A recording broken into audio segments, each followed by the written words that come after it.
Neverending Chain by Dragon Translator, Chapter 164. I Gotta Go. You okay, Gita? Hiccup asked. She did not answer at first. She only closed her eyes and took several deep breaths. Uncle Umbra, she whispered. He used to do that when I was growing up. Usually when I was upset over something. It was like seeing him again. Shadewing did tell us that he and your father were now flying with the ancestors. Toothless's mother began, her tone low. We offer our condolences for your loss. Gita's eyes opened and she smiled. Thank you. Hiccup watched as Shadowfire stared at his mother for several heartbeats, then leaned over and nuzzled into her hair, as she now kept her head lowered now that they were indoors. As much as a cave system could be considered indoors. Hiccup frowned. The gesture could be seen as a son comforting and seeking comfort from his mother over a shared loss. Many would probably view it as just that. Hiccup, however, had seen Shadowfire's horns flared and his widened eyes shift towards Toothless. It had been a brief glance, but Hiccup had caught it when he looked over at Gita. Hiccup got the distinct impression that there was more going on. He kept his suspicions within, though, as they continued walking. If his brother was able to split his spikes like his father could, given the two's reaction, it was likely. Then Hiccup wanted to experience it when it happened. He may have been excited with the notion of knowing the future when Gita first returned to them, but as time flew onwards, he realized he would rather live his life than be told his life.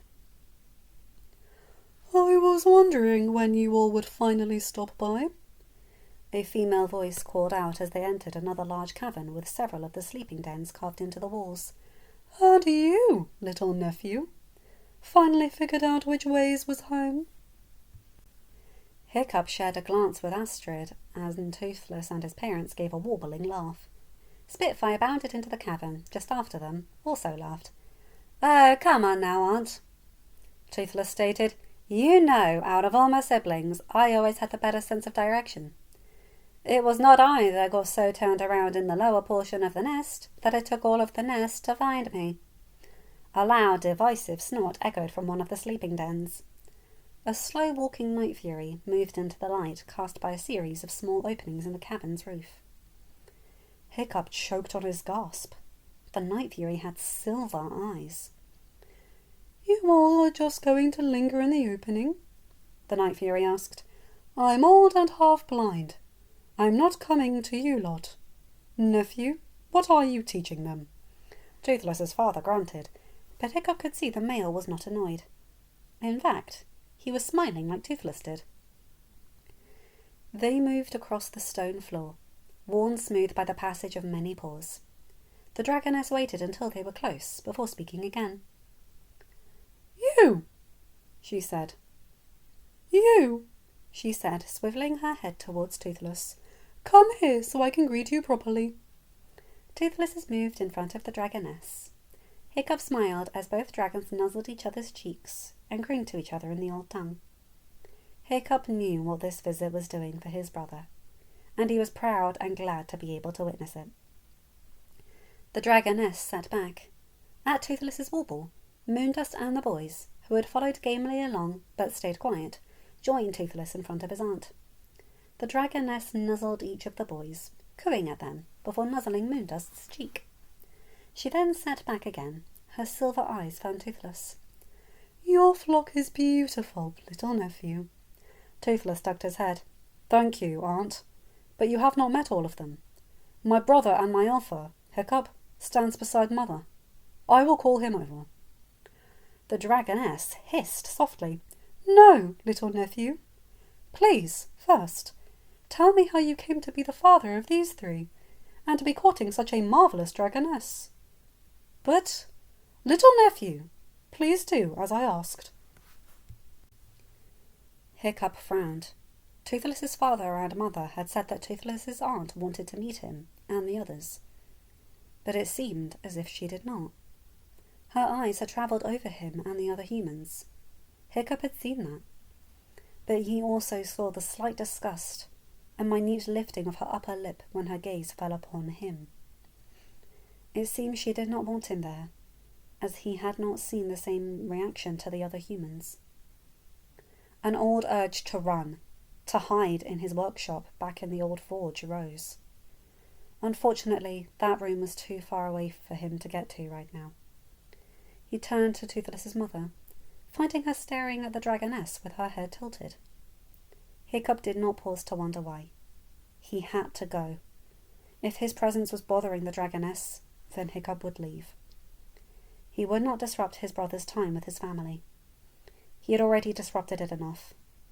This should have been a time for Toothless to be the centre of attention, not Hiccup. Hiccup leaned down close enough that he could whisper to Toothless's mother, Mum, is there a place I may go to relieve myself? Toothless's mother blinked, and her head shifted so she could stare at Hiccup. Hiccup kept his face neutral.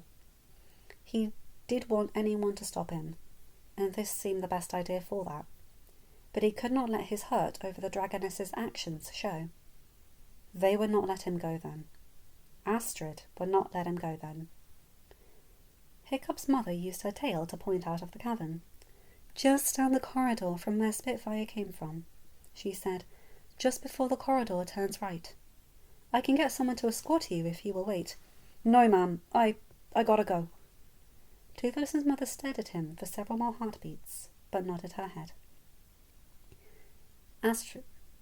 Hiccup saw Astrid stare at him. He smiled and gave her the hand signal for "don't worry," before gesturing for Sharpshot to hop down and stay with the group. He then turned and left the cavern. He heard Toothless's question, and heard Toothless's mother explain. Hiccup took a deep breath. At least that worked. Now to find a place to wait until Toothless and his aunt had had time to catch up, without his presence upsetting her. End of chapter. Hi guys, hope you enjoyed that. Oh boy, okay, this aunt is a bit of 50-50. You find out that she has reasons to not like humans, but her treatment of Hiccup, he's come so far and she would bring all that back? Really, lady? Anyway, you guys know the drill. Like, comment and subscribe and hit that bell to get notified whenever I upload a new video. Remember to check me out on Ko-fi and Patreon as well, links in the description below. And remember to have a good day, night, or whatever time zone you're in. Bye my guys, gals, and my partner pals. I'll see you in another video. Take care.